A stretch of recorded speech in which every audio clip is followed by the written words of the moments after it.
Glória a Deus. Boa noite, a paz seja contigo.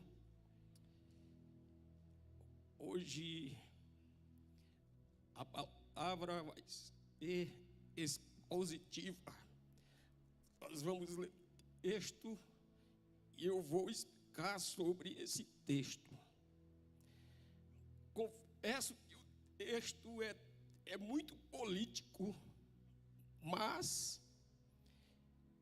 o foco não será política. Mas também é inevitável que nós não reflitamos politicamente, porque essa também é nossa realidade. Amém? Então, não me entenda mal antes que a palavra termine. Glória a Deus. Juízes, capítulo 9, de 1 a 15. Versão ACF. Isso. E Abimeleque, filho de Jerubbaal, foi a Siquém. Primeiro, quem era Jerubbaal? Né? Foi Jerubbaal a Siquém e aos irmãos de sua mãe, e falou-lhes, e a toda a geração da casa do pai de sua mãe, dizendo: falai, peço-vos, aos ouvidos de todos os cidadãos de Siquém, qual é melhor para vós que 70 homens, todos os filhos de Jerubbaal, dominem sobre vós, ou que um homem sobre vós domine? Lembrai-vos também de que sou osso vosso e carne vossa. Então os irmãos de sua mãe falaram acerca dele perante os ouvidos de todos os cidadãos de Siquém todas aquelas palavras.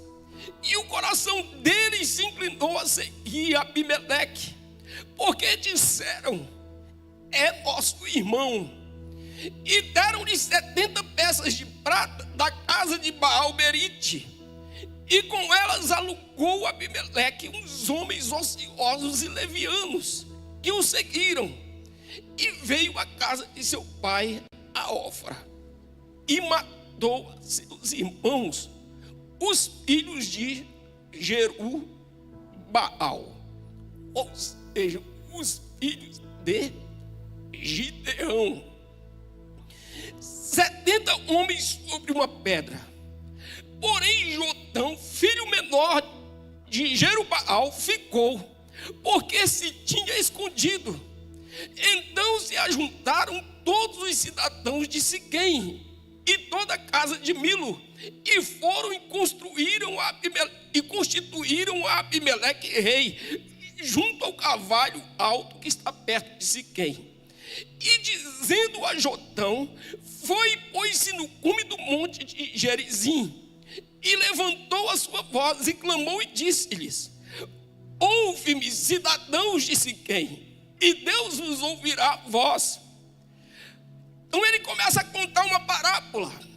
Foram uma vez as árvores a ungir para ser um rei, e disseram à oliveira: reina tu sobre nós. Porém a oliveira lhes disse: deixaria eu a minha gordura, que Deus e os homens em mim prezam, e iria parar sobre as árvores?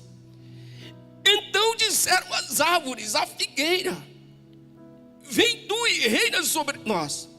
Porém a figueira lhes disse: deixarei eu a minha doçura, o meu bom fruto, e iria parar sobre as árvores?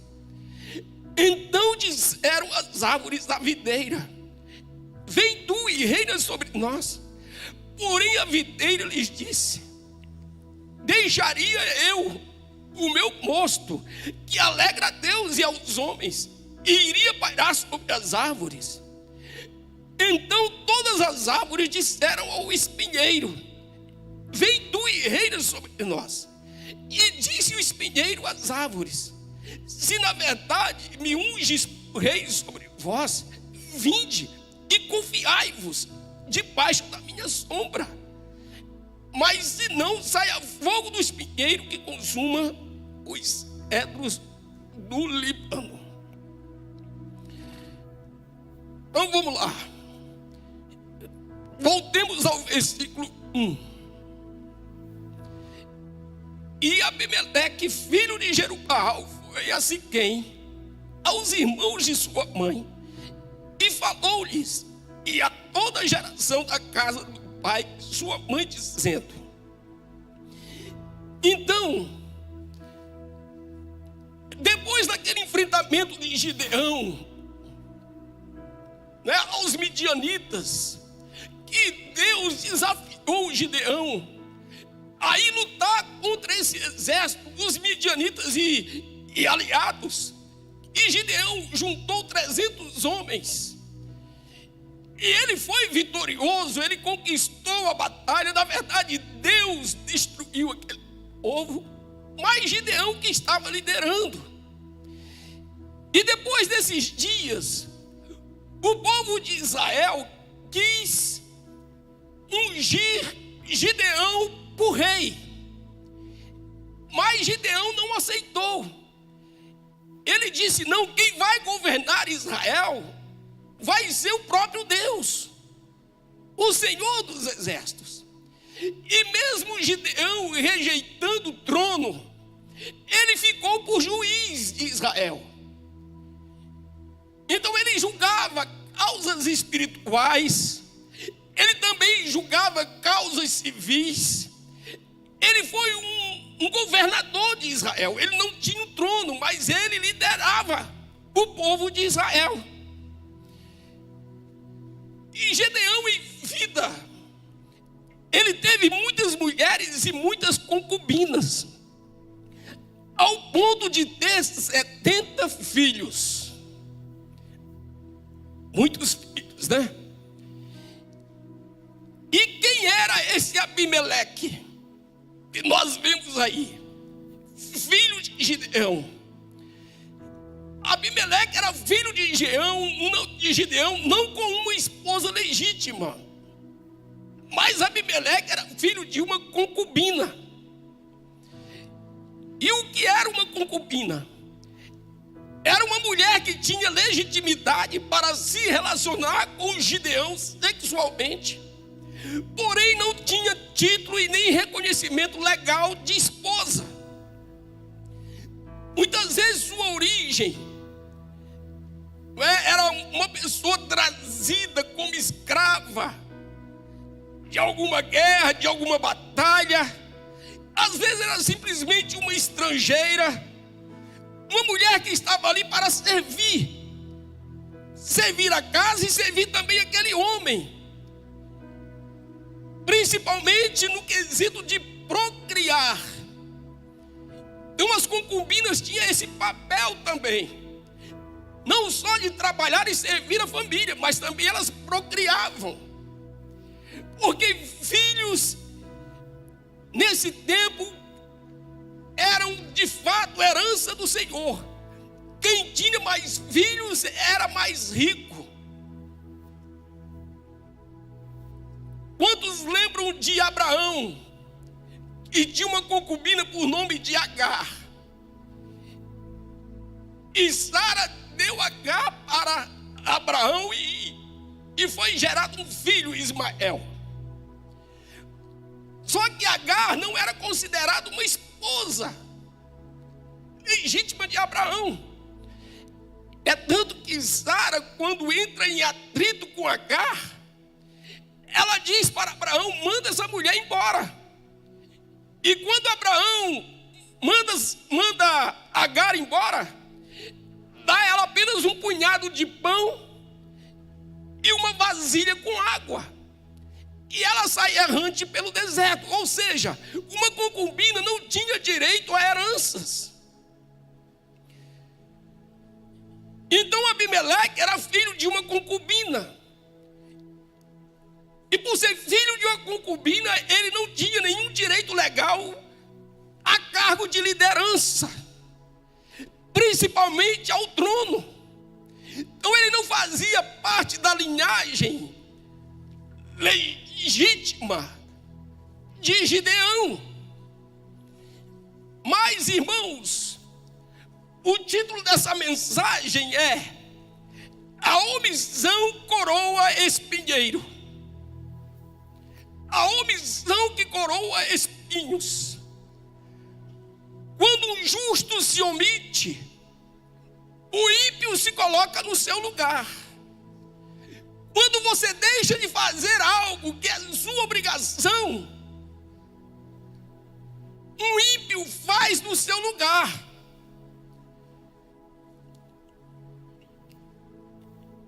Então, quantos filhos Gideão tinha? 70 filhos. Mas pela parábola de Jotão, a gente percebe que nenhum deles quiseram ser rei. Então o filho da concubina se coloca nesta posição mesmo sem ter direito. E eles estavam em Siquém. Então, o que era essa cidade Siquém? Essa cidade é como se fosse a capital daquele povo. Siquém era um centro político e também religioso. Quando os líderes dessa cidade decidiam algo, todas as outras tribos se submetiam e obedeciam. Então Siquém era uma cidade muito importante, porque foi em Siquém que Deus falou pela primeira vez com Abraão. Então ela tinha um símbolo muito religioso. Quando Jacó voltou da casa do seu tio Labão, e ele pega toda a sua família, sua riqueza e volta para a sua terra, ao encontro de seu irmão Esaú.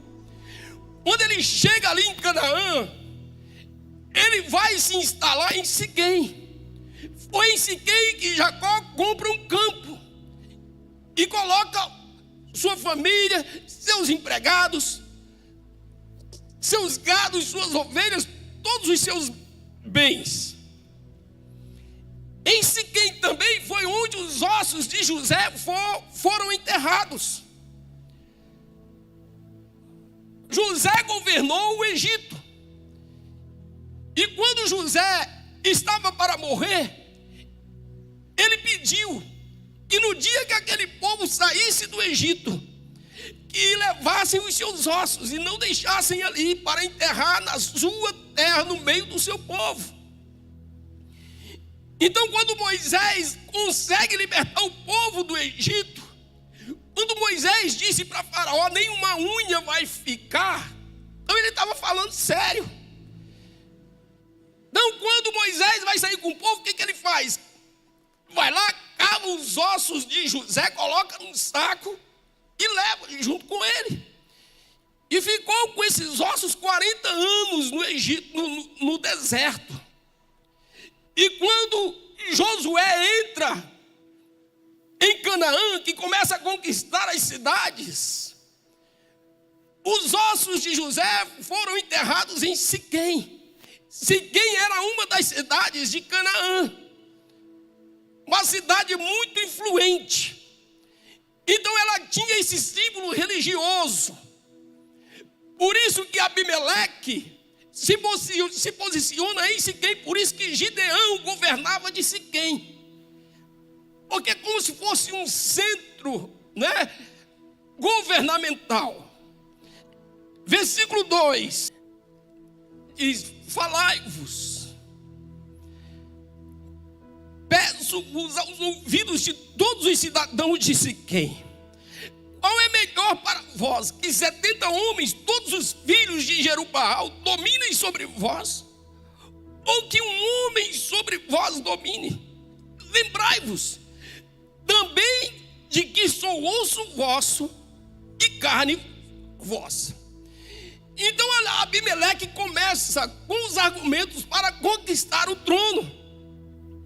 Então ele coloca na mesa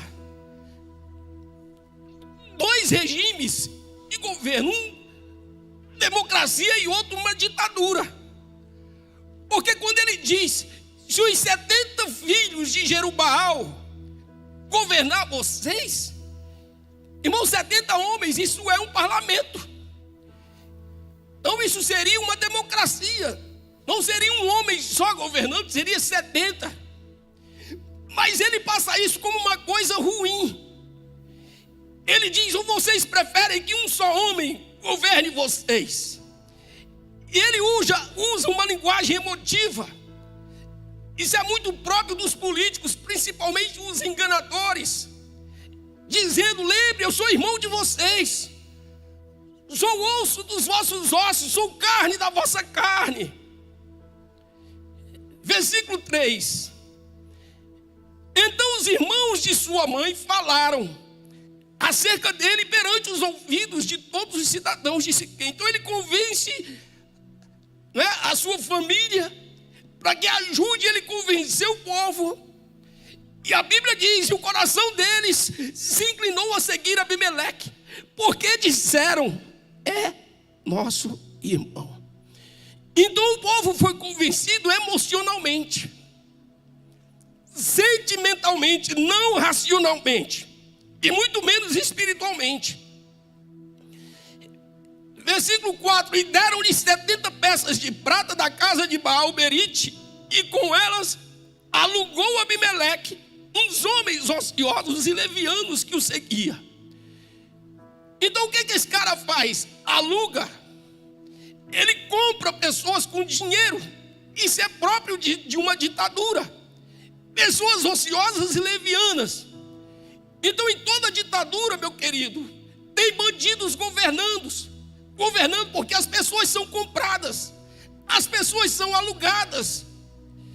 Elas fazem o que fazem em troca de dinheiro. Então isso não é novidade, isso é antigo. Isso sempre vai se repetir.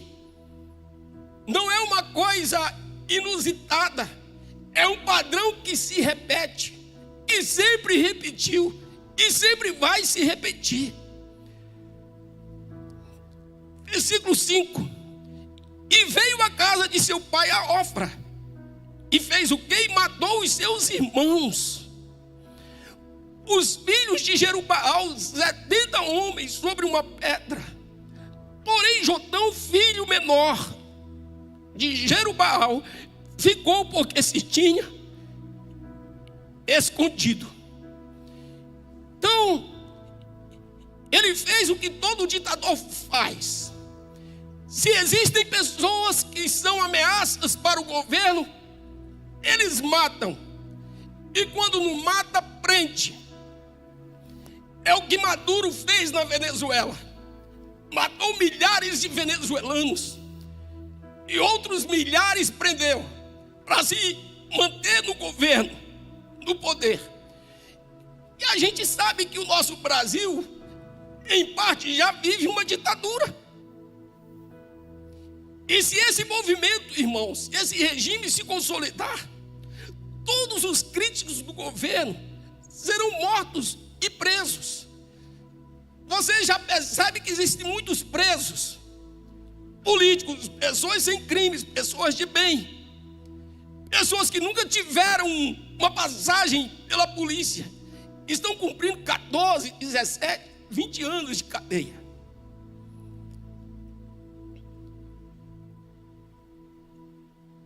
Eu vi uma reportagem, coloca aí pra gente, por favor, recente, não sei se você viu isso, né, nos jornais. Olha lá, Coreia do Norte fuzila casal em praça pública por ser bem sucedido.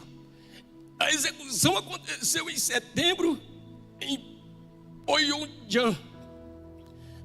Bom, próximo a Coreia do Norte executou um casal de empresários após acusá-los de arrogância e atividades antirrepublicanas. Eles comandavam um negócio de bicicletas elétricas e peças, faziam lucro extra e ganharam fama de grandões, o que gerou ressentimento entre moradores, chamou a atenção das autoridades. Detidos em agosto e sentenciados em setembro, foram mortos por fuzilamento diante de centenas de pessoas, inclusive crianças, levadas à força. Segundo relatos, o regime afirmou que a punição serviria para evitar caos econômico e reforçar o controle estatal sobre qualquer iniciativa privada que ultrapasse os limites permitidos. Ou seja, numa ditadura, uma empresa não pode ganhar o dinheiro que quer, não. Existe um teto. Se o seu negócio for bem e você ultrapassar aquele limite, o que é que acontece? Esses caras foram mortos porque a empresa estava crescendo, prosperando, e passaram a ganhar mais dinheiro do que o governo permite, porque numa ditadura todo mundo tem que ser pobre, porque eles precisam dominar o povo. Então, numa ditadura não existe pessoas ricas. Ricos são os amigos da família ou os amigos do regime. O restante são pessoas pobres.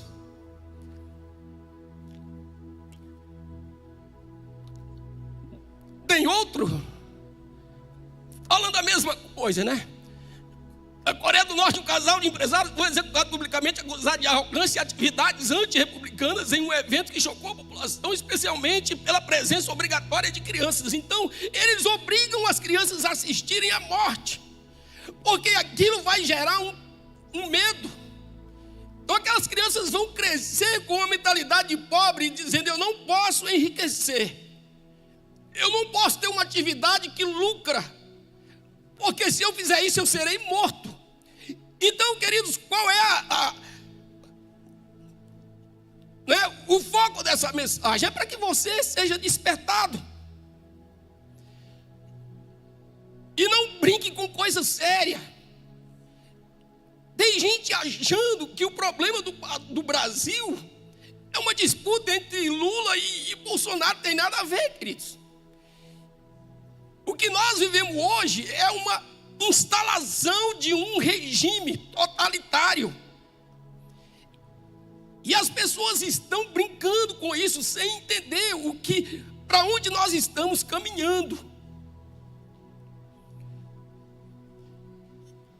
Então Abimeleque convence o povo com argumentos sentimentalistas, ganhou o coração das pessoas se dizendo irmão deles. Aqui no Brasil o povo foi convencido pela promessa de picanha e cerveja. É assim que um espinheiro governa, com mentiras. Versículo 4. E deram-lhe 70 peças de prata, e deram-lhe 70 peças de prata da casa de Baal-Berite. E com elas alugou Abimeleque uns homens ociosos e levianos que o seguiram. E veio à casa de seu pai a Ofra e matou a seus irmãos, os filhos de Jerubbaal, 70 homens sobre uma pedra.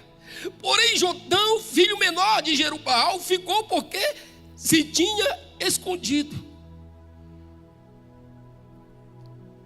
Não é assim que uma pessoa escapa num regime totalitário, fugindo.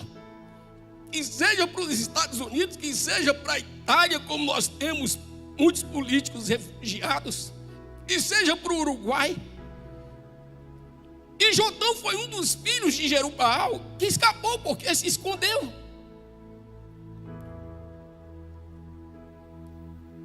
No versículo 7, e dizendo a Jotão, foi e pôs-se no cume do monte de Gerizim, e levantou a sua voz, e clamou e disse-lhes. Então Jotão, mesmo diante do perigo que corria, perigo de morte, uma pessoa procurada, mesmo sem crime, para ser executada, ele se colocou no monte Gerizim, e foi lá para profetizar. Então ele diz: ouve-me, cidadãos de Siquém, e Deus vos ouvirá a voz. Então ele começa a contar uma parábola. Ele diz: foram uma vez as árvores a ungir para si um rei. Quem são as árvores? O povo de Siquém. E disseram A oliveira. Quem é a oliveira? Ele está se dirigindo aos 70 filhos de Jerubaal. Homens que tinham legitimidade, homens que tinham herança, homens que tinham caráter, que se absteram dessa posição, que se omitiram dessa posição. Então ele diz: disseram a oliveira, reina tu sobre nós. Porém a oliveira lhes disse: deixaria eu a minha gordura, que Deus e os homens em mim prezam, iria parar sobre as árvores. Por que ele coloca essas árvores? Oliveira, figueira, videira. Porque são árvores frutíferas, querido, árvores importantes nessa cultura. Da oliveira se tirava azeitonas, que se tirava óleo, e esse óleo servia de combustível para lâmpadas, servia de alimento para o povo, servia de remédio para enfermidades, servia também para ungir reis. Então a oliveira fala de uma árvore importante. Quando ele fala da figueira, ele fala da doçura, do fruto. Quando ele fala da videira, ele fala do mosto, do suco, que se transforma em vinho, que é símbolo de alegria. Então ele diz assim: disseram a oliveira, reina tu sobre nós. Porém a oliveira lhes disse: deixaria eu a minha gordura, que Deus e os homens em mim prezam, iria pairar sobre as árvores. Então o que Jotão está dizendo? Que a oliveira se omitiu, porque estava preocupada só consigo, estava preocupado só com a sua gordura. Então tem pessoas que não se preocupam com outras, tem pessoas que não se preocupam com o país, tem pessoas, e se elas estiverem bem economicamente, o resto não interessa. Por isso que políticos se vendem, por isso que existem corruptos. Eles não importam com as outras pessoas, eles não se importam com a geração futura. Se eles estão recebendo dinheiro para apoiar o governo, está tudo bem. Não são pessoas sem caráter, pessoas sem sensibilidade, pessoas sem respeito. Versículo 10, Jotão continua: então disseram as árvores à figueira, vem tu e reina sobre nós. Porém a figueira lhes disse: deixaria eu a minha doçura, o meu bom fruto, e iria pairar sobre as árvores. A figueira também se omite. Então disseram as árvores à videira: vem tu e reina sobre nós. Porque, irmãos, as pessoas têm necessidade de liderança, as pessoas precisam de direção. E se a videira, a figueira, a oliveira se omite, o espinho vai liderá-las. Porém a videira lhes disse: deixaria eu o meu mosto, que alegra a Deus e os homens, e iria pairar sobre as árvores. Então pessoas boas, de caráter, com potencial, com legitimidade, com honestidade, pessoas patriotas, essas são as oliveiras, cristãos. Então, para servir a Israel, para governar o povo, para servir a nação, a oliveira não queria deixar o seu mosto, a figueira não queria deixar a sua doçura. Todos estão conformados, estão satisfeitos com a posição, com o que vivem, e não se importam com o que acontece.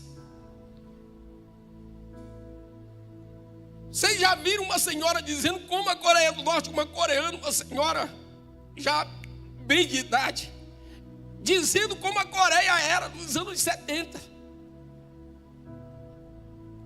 Era um povo sabe, religioso, um povo que buscava a Deus, tinha avivamento, tinha muitas igrejas, muitos pastores.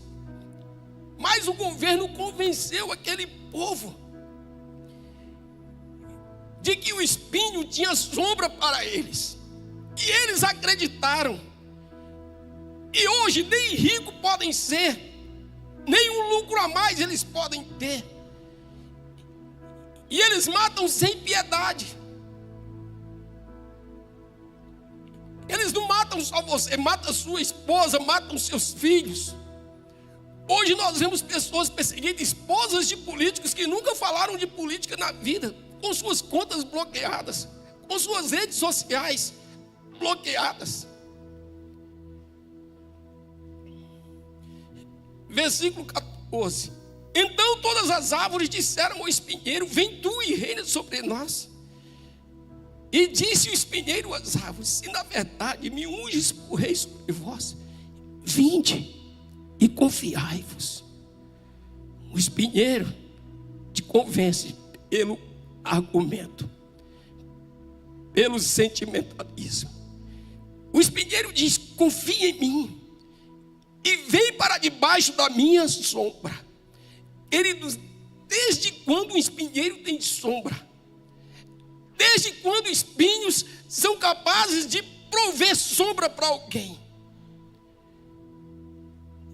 É assim que um ditador governa, com mentiras, enganando o povo, iludindo de que existe uma sombra, e que todo mundo vai comer picanha, que vai beber cerveja, que vai ser uma maravilha. E agora, se você ganhar 5 mil reais, você vai pagar 27% de imposto. 27%, meu irmão. Um pobre que ganha 5 mil, é difícil você viver com 5 mil por mês. E ele não precisa ganhar, só precisa passar pela sua conta. Como que ele vai viver? E tem pessoa que ainda acredita na sombra do espinheiro. Uma promessa do espinheiro é: confia em mim, se abrigue debaixo da minha sombra. E ele diz: se não confiar, que saia fogo do espinheiro e consuma os cedros dos Líbanos e consuma as árvores. É assim que se faz. Se você não confiar, se você não se submeter, se você for um opositor, sai fogo do espinheiro e te consome. Agora, deixando essa parte política de lado, vamos para a parte prática da nossa vida. Então, se as oliveiras dizem: eu não vou gastar a minha gordura, pastor, cuidando de crianças no ministério Kids, na hora do culto, eu estou bem aqui recebendo a palavra. Então, enquanto vocês se omitem, os espinheiros se levantam nas escolas, ensinando crianças ideologias terríveis. E o resultado disso é você ver um monte de adolescentes, homens se vestindo de mulheres, mulheres achando que são homens, homens andando de mão dadas pelos shoppings, mulheres namorando com mulheres, com uma mente totalmente destruída pelos espinheiros. Porque as oliveiras, as pessoas honestas, as pessoas de caráter, os cristãos, se omitiram, não queriam deixar a sua gordura, não queriam deixar a sua doçura, não queria deixar o seu mosto. Está muito bom essa vida, está tudo muito cômodo.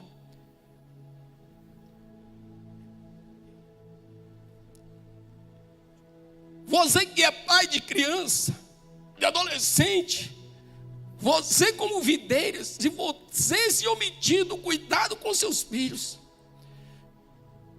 você acha que está tudo bem com você, porque você tem o seu mosto, a sua vida está tranquila, as contas estão pagas, eu tenho meu negócio, está tudo indo muito bem, eu tenho o vinho da alegria, e você não se dispõe a uma causa maior, você não está muito preocupado com os seus filhos. Outros cidadãos espinheiros cuidarão deles, se prontificarão e vão dizer para eles: vem para debaixo da minha sombra. E se você se colocar debaixo de um espinheiro, não é sombra que você tem, você vai ser ferido. Mas o espinheiro vai dizer: somos irmãos. Não é assim que os homossexuais dizem para os adolescentes? Você nasceu assim, né? Você já nasceu assim. Somos irmãos. Nós temos essa mesma genética.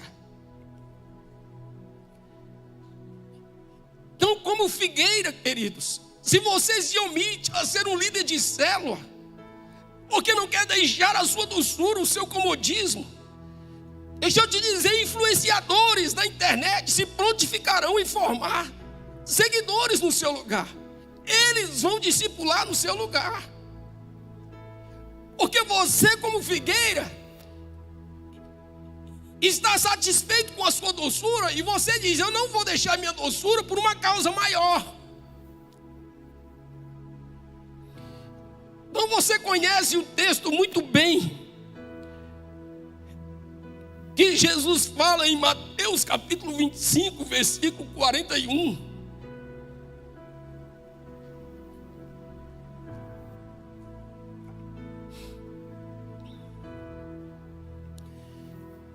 Jesus diz: então dirá também aos que estiverem à sua esquerda: apartai-vos de mim, malditos, para o fogo eterno, preparado para o diabo e seus anjos. Por quê? Porque tive fome e você se omitiu, não me deste de comer. Não tem um pecado, não é? Gritante, nenhum pecado de prostituição, homicídio. Essa pessoa não estava usando drogas, não estava se prostituindo, não estava na homossexualidade. Só se omitiu. Então o que Jesus dirá para ela? Apartai-vos de mim, malditos, para o fogo eterno, porque você foi omisso. Ele disse: tive sede, não me deste de beber. Eu precisei de água, mas você se omitiu. Sendo estrangeiro, não me hospedastes. Estando nu, não me vestistes. E enfermo e na prisão, não me visitastes. Aqui Jesus está falando de pessoas que se omitiram. Ele está falando a mesma coisa de Jotão. Foi a videira que não quis deixar o seu mosto, a figueira que não quis deixar a sua doçura, a oliveira que não quis deixar o seu óleo, que estava acomodado, conformado, estava tudo tranquilo, estava tudo muito bem. Por que eu vou me desgastar numa causa maior? A mesma coisa acontece na parábola dos talentos, quando Jesus conta, versículo 24, Mateus 25, 24. Jesus diz: mas chegando também o que recebera um talento, disse: Senhor, eu conhecia-te, que és um homem duro, que ceifas onde não semeaste, e ajuntas onde não espalhaste, e atemorizado escondi na terra o teu talento. Aqui tens o que é teu. Queridos, aqui nós vemos uma pessoa responsável. Se você ler até aqui, você vê uma pessoa consciente que o talento não era dele. Nós vemos aqui uma pessoa preocupada em guardar o talento, a ponto de escondê-lo, para que nada desse errado. E quando o Senhor chega pedindo prestação de contas, Ele consegue devolver o talento que recebeu. Esse moço não roubou o talento, ele não desviou para outros fins, ele não gastou esse talento, ele não mentiu sobre o talento, ele foi extremamente responsável com o que recebeu. Porém, quando você continua lendo a parábola, ele recebe 3 títulos do seu senhor, títulos nada agradável: título de ser mau, título de ser negligente, título de ser inútil. Versículo 26. Respondendo, porém, o seu senhor disse-lhe: mau e negligente servo, sabias que ceifo onde não semeei e ajunto onde não espalhei? Devias então ter dado o meu dinheiro aos banqueiros, e quando eu viesse, receberia o meu com juros. Tirai-lhe, pois, o talento e dai-o ao que tem os 10 talentos, aquele que não se omitiu. Porque a qualquer que tiver será dado e terá em abundância, mas o que não tiver, até o que tem se lhe é tirado. Lançai, pois, o servo inútil nas trevas exteriores. Ali haverá pranto e ranger de dentes. Eu não sei se você crê na Bíblia como ela é, mas Jesus está deixando muito claro que a omissão para ele é infidelidade, que a omissão ela é também insubmissão, que a omissão fere muito o coração de Deus. Na vida desse jovem não há nenhum pecado gritante, só omissão, porque a ordem para ele foi: deixa a tua doçura, deixa a tua gordura, deixa o teu moço, vai servir a uma causa maior. É a mesma coisa. As pessoas querem estar bem. Se estiver bem, está tudo certo. Não está, querido. A sua vida é maior do que o seu dinheiro. A sua vida é maior do que o seu bem-estar. A sua vida é maior do que o seu emprego, do que a sua empresa. A sua vida é maior do que a sua família. Deus te deu um propósito. Se você é videira, você tem que pegar o seu mosto. O mosto é o primeiro suco que sai da vinha, das uvas, não fermentado ainda. Você tem que pegar o mosto e servir, como Jesus fez. Se você é uma oliveira, essa gordura, esse óleo que tem na sua vida, isso não é para te servir somente. Isso é para servir aos outros, isso é para servir ao mundo, isso é para servir a Deus, é para servir ao necessitado, isso é para servir ao enfermo, isso é para servir aquele que está nu.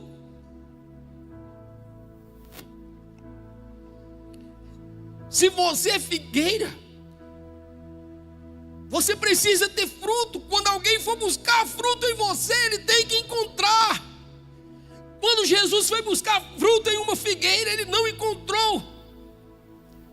A Bíblia diz que Jesus amaldiçoou aquela figueira e ela morreu, secou-se. Porque uma figueira é para servir ao mundo. A oliveira é para servir as pessoas. A videira, título que foi dado a Jesus,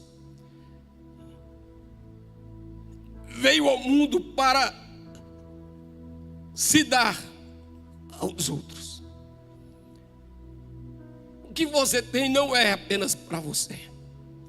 Se você se omitir, os espinhos farão no seu lugar. Se você se omitir, os espinhos se colocarão no seu lugar. O que houve no Rio de Janeiro, queridos? A justiça se omitiu. As facções criminosas cresceram, se alastraram. Se a igreja se omitir, a maldade, o pecado, a perversidade, tudo isso se multiplicará.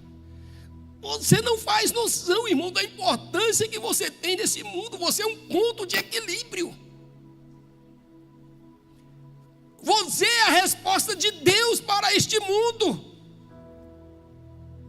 Você é responsável por este mundo, porque você é oliveira, você é figueira, você é videira. E você não pode deixar o espinheiro que não tem legitimidade, que não tem caráter, que não tem honestidade, subir num trono que foi feito para você, exercer a autoridade que são dos filhos de Deus. Olha como a Bíblia diz: a criação geme para ver a manifestação dos filhos de Deus, porque existem coisas que foram nos dadas para que nós façamos, não o ímpio, não os espinhos. Para Deus, omissão é infidelidade. Quando que a omissão acontece? Quando Deus manda você agir e você não age. Quando que a omissão acontece? Quando você tem capacidade para fazer e você não faz.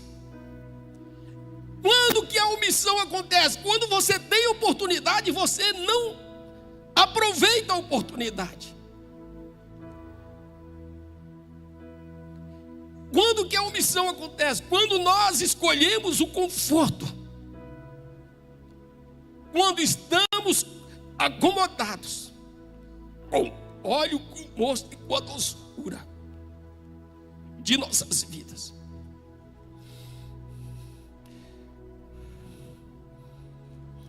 Se a oliveira não usar a sua gordura para uma causa maior, se a figueira não usar a sua doçura para uma causa maior, se a oliveira não usar o seu mosto para uma causa maior, enterrarão o seu talento e serão julgados de acordo com aquele moço que escondeu o seu talento.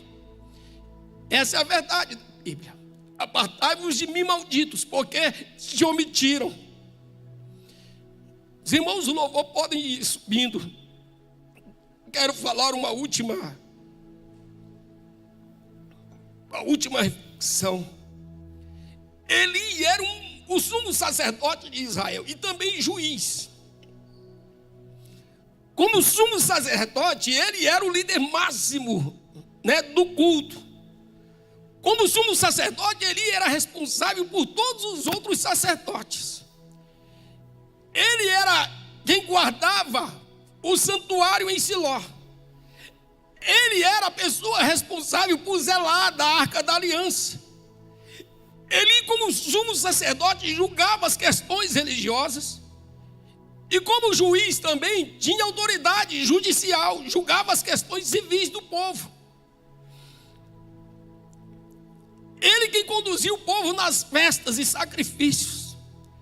E como sumo sacerdote, também ensinava a lei. Como sumo sacerdote, ele era a única pessoa que entrava no Santo dos Santos uma vez por ano, no dia da expiação, representando toda a nação de Israel diante do Senhor. E você sabe que se um sumo sacerdote tivesse pecado, ele morria lá, dentro do Santo dos Santos. Nesse dia da expiação, ele entrava com uma corda amarrada na cintura, porque se ele morresse, se ele tivesse algum pecado, os outros puxariam ele com a corda. Então ele era um homem muito reto, um homem de Deus. Mas ele tinha 2 filhos, Ófine e Finéias. E esses 2 jovens um dia começaram a aprontar na igreja. Eles roubavam a carne dos sacrifícios antes mesmo de serem oferecidas a Deus. Esses 2 jovens enviavam servos armados para arrancar à força a carne da pessoa que ela ia sacrificar. Eles ameaçavam o ofertante dizendo: dá-nos agora, ou tomaremos a força. E esses jovens também se deitavam com as mulheres que serviam à porta da tenda da congregação. Isso não era considerado apenas um adultério, era uma prostituição muito séria, religiosa, dentro do tabernáculo, o lugar mais sagrado de Israel. Então Eli até aconselha esses dois jovens. 1 Samuel 2:22. 1 Samuel 2:22 diz: era porém Eli já muito velho, e ouvia tudo quanto seus filhos faziam a todo Israel, e de como se deitavam com as mulheres que em bandos se ajuntavam à porta da tenda da congregação. E disse-lhes: por que fazeis tais coisas? Pois ouço de todo este povo os vossos malefícios. Não, filhos meus, porque não é boa esta fama que ouço. Fazeis transgredir o povo do Senhor, pecando homem contra homem. Pecando homem contra homem, os juízes o julgarão. Pecando, porém, o homem contra o Senhor, quem rogará por ele? Então ele estava dizendo: olha, se numa causa aqui de justiça civil, se um homem peca contra outro homem, tem um juiz para julgá-lo. Mas se o pecado é contra Deus, eu não posso defender você, meu filho. Não tenho como nós defendermos vocês. Ele diz: quem rogará por esta pessoa? Mas termina o versículo dizendo: mas não ouviram a voz de seu pai, porque o Senhor, na verdade, os queria matar. A gente entende que ele estava velho. E tem um por aí que diz que quando a gente vai envelhecendo, a gente vai ficando mais quebrantado, né? Mais sensível, mais amoroso. E eu vejo aqui, né, ele mais ou menos nessa posição. Ele não tinha coragem, apesar de aconselhar os filhos, ele não tinha coragem de tomar, né, uma decisão de arrancá-los daquela postura. Esses meninos não podiam continuar nesse serviço. Mas ele não teve essa postura de tirar os filhos desse serviço, apesar de aconselhar. Mas esse conselho de Eli aos filhos não foi suficiente, porque Deus queria que ele, como pai, julgasse seus filhos e os tirasse dessa função do tabernáculo. Mas infelizmente Eli se omitiu. E qual foi a consequência desta omissão de Eli? Sentença da parte de Deus. Versículo 29, 1 Samuel capítulo 2, versículo 29. Olha como Deus fala: porque pisastes o meu sacrifício e a minha oferta de alimentos, que ordenei na minha morada, e honras a teus filhos mais do que a mim, para vos engordardes do principal de todas as ofertas do meu povo de Israel. Portanto, diz o Senhor Deus de Israel: na verdade, tinha falado eu que a tua casa e a casa de teu pai andariam diante de mim perpetuamente. Porém agora diz o Senhor: longe de mim tal coisa. Porque os que me honram, honrarei, porém os que me desprezam serão desprezados. Eis que vem dias em que cortarei o teu braço e o braço da casa de teu pai, para que não haja mais ancião algum em tua casa. Olha o que Deus está dizendo. Não vai mais haver velhos na linhagem de Eli. Todos morrerão novos, jovens. Ele continua, 32. E verás o inimigo na morada, em lugar de todo o bem que houvera de fazer a Israel. Nem haverá por todos os dias ancião algum em tua casa. O homem, porém, a quem eu não desarraigar do meu altar, será para te consumir os olhos e para te entristecer a alma. E toda a multidão da tua casa morrerá quando chegar a idade varonil. E isto te será por sinal, a saber, o que acontecerá a teus dois filhos, a Ofni e Finéias. Ambos morrerão no mesmo dia. Então, irmãos, é terrível quando a gente brinca com o pecado. Pecado é coisa séria. Omissão é coisa séria.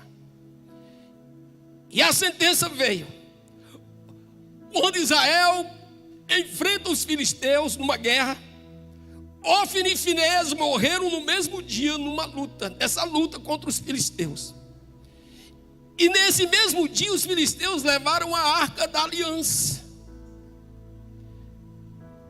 Deus permitiu que eles levassem a arca da aliança. A presença de Deus foi com os espinheiros. Porque a oliveira, porque a videira, porque a figueira se omitiu no seu papel. E quando a oliveira se omite, o espinheiro se coloca no lugar. Qual foi a sentença da vida de Eli? Houve perda total da linhagem sacerdotal. Isso era muito digno em Israel. Uma família sacerdotal. Deus cortou esse braço. Não houve mais sacerdote na linhagem de Eli. Nesse dia em que Israel lutou contra os filisteus, Israel perdeu a batalha. E nesse dia também a morte de Eli de forma trágica. Quando Eli fica sabendo que a arca foi tomada, ele cai da cadeira, quebra o pescoço e morre. Então também morreu a nora, mulher de Ofni, que estava grávida, aliás, de Finéias. Quando ela entra em trabalho de parto, quando ela ouve que a arca foi levada pelos filisteus, quando ela ouve que o seu marido havia morrido, quando ela ouve que o seu sogro também tinha morrido, ela não suporta a pressão e morre também. Inclusive a criança nasce e recebe o nome de Icabode, e significa a glória se foi. Então não tinha nenhum outro pecado na vida de Eli. Ele era um homem bom, um homem santo. Mas se omitiu. E por se omitir, sofreu consequências terríveis. Então, meu amigo, hoje a minha palavra para você é: não se omita. O chamado que Deus tem feito para você, cumpra. Sabe, não faça vista grossa para as necessidades da igreja. A igreja precisa de professores para cuidar dessas crianças. A igreja precisa de voluntários para ir colher alimentos. Olha, o ano passado nós colhemos mais de 1 tonelada de alimentos. Nós demos alimento aqui por 6 meses. Teve um momento que a gente procurava quem dar alimento. Isso é bom, irmãos. Isso é muito bom. Mas se de repente você diz: eu não vou deixar o meu óleo para servir as árvores, para pairar sobre as árvores, não dá. Isso é omissão. Se você não fizer, o espírita vai fazer, o feiticeiro vai fazer, os ímpios vão fazer aquilo que você deveria fazer. Omissão é infidelidade, e infidelidade tem sentença. Deus não nos chamou para vivermos uma vida de conforto, vida cômoda, uma vida, sabe, tranquila, de paz e amor, de refrigério. Você tem direito a tudo isso. Você tem direito a ser rico, você tem direito a férias, você tem direito à praia, a viajar. Desde que você não se omita no seu chamado, no seu propósito, no gemido, no clamor daqueles que precisam daquilo que você tem. Se é mosto, eles precisam do seu mosto. Se é óleo, eles precisam do seu óleo. Se são figos, se é doçura, eles precisam da sua doçura. Eles precisam do que você tem, da palavra que você carrega, do espírito que você carrega. Eles precisam da luz que está sobre ti, irmãos. Último versículo aqui para a gente encerrar. Atos capítulo 9, versículo 10. E havia em Damasco um certo discípulo chamado Ananias. E disse o Senhor em visão: Ananias, e ele respondeu: eis-me aqui, Senhor. Um homem que estava pronto a ouvir a voz de Deus. E disse-lhe o Senhor: levanta-te e vai à rua chamada direita, e pergunta em casa de Judas por um homem de Tarso, chamado Saulo. Pois eis que ele está orando, e numa visão ele viu que entrava um homem chamado Ananias, e punha sobre ele a mão, para que tornasse a ver. E respondeu Ananias: Senhor, há muitos ouvi acerca deste homem, quantos males tem feito aos teus santos em Jerusalém. Você sabe o que Ananias está dizendo? Senhor, ele vai me matar. Esse moço tem feito muitos males ao teu povo, aos teus discípulos. Esse homem tem feito muitos males aos teus santos em Jerusalém. E Deus se volta para Ananias e diz, e Ananias continua dizendo, versículo 14: e aqui tem poder dos principais sacerdotes para prender a todos os que invocam o teu nome. Ele diz: esse homem Saulo, ele tem poder para prender qualquer pessoa que fale do teu nome. Como que eu vou falar do teu nome para essa pessoa? Ele vai me prender.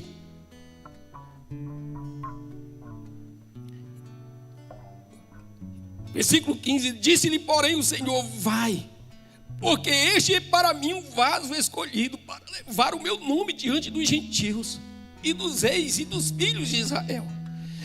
E eu lhe mostrarei o quanto deve padecer pelo meu nome.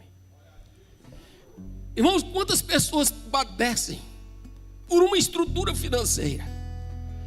Quantas pessoas que têm coragem de sofrer por uma conquista de empresas, de status, de fama? Quantas pessoas têm coragem de se desgastar por uma conquista humana? Olha o que o Senhor diz: eu tenho dito a este homem Saulo o quanto ele deve sofrer, padecer, se desgastar pelo meu nome. Versículo 17: Ananias foi. Ananias foi, não se omitiu, e entrou na casa, impondo-lhe as mãos, disse: irmão Saulo, o Senhor Jesus, que te apareceu no caminho por onde vinhas, me enviou para que tornes a ver e sejas cheio do Espírito Santo. Então Ananias tinha o óleo que Paulo precisava, e Deus escolhe aquela oliveira para ir onde Saulo estava, porque Saulo era um vaso escolhido. Irmãos, quantas pessoas estão dependendo de você, estão dependendo do seu óleo, estão dependendo do que você tem. Não se omita, não se omita, nem como cristão e nem como cidadão. Sabe, na minha história de vida eu vi muitos adultérios.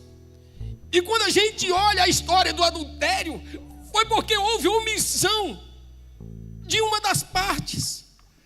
Alguém se omitiu da sua responsabilidade, alguém se omitiu do seu cuidado, alguém se omitiu do seu papel, da sua responsabilidade, como mulher, como marido. E quando há omissão, vem consequências. Quantas famílias destruídas? Então não se omita. Você não pode se omitir do seu papel como cristão, da sua responsabilidade como filho de Deus, da sua responsabilidade como pai, como marido, como esposa, como, uma coluna no santuário de Deus. Queridos, levanta, porque se você não se levantar, os espinheiros serão coroados. Serão coroados. criação geme, esperando a manifestação dos filhos de Deus. Amém. Vamos ficar de pé.